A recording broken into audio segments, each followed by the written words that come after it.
இது வெறும் காடு அல்ல, 1000 உயிர்களின் பேரரசு.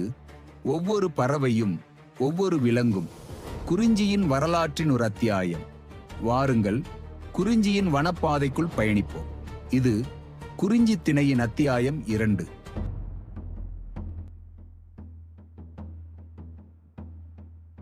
மலையின் அமைதியை உடைத்தபடி களிறுகள் கூட்டமாக நகர்ந்தன.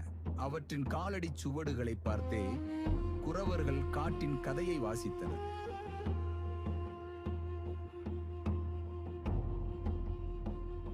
பாறைகளின் நிழலில் புலி பதுங்கி இருந்தது. அது வெறும் வேட்டைக்காரன் அல்ல, குறிஞ்சி மலையின் அரசன்.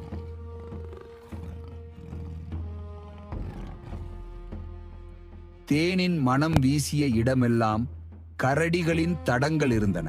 அந்த தடங்களை அறிந்தவர்களே மலையின் உண்மையான மக்களாக இருந்தனர்.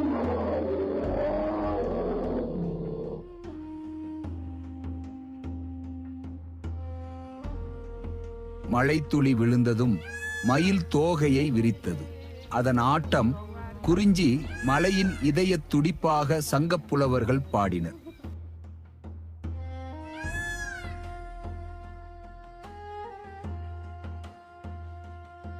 திணைக்கதிர்கள் பழுத்த நேரம் கிளிகள் கூட்டமாக இறங்கின. அவற்றின் குரலால் மலைகளே விழித்துக் கொண்டன.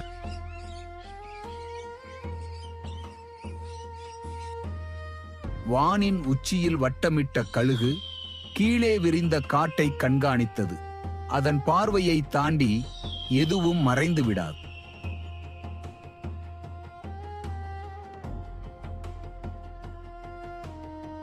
காட்டுப்பன்றியின் பாதை, மானின் தாவல், யானையின் பிளிரல், இவை அனைத்தும் சேர்ந்து குறிஞ்சி நிலத்தின் உயிருள்ள மொழியாக இருந்தன.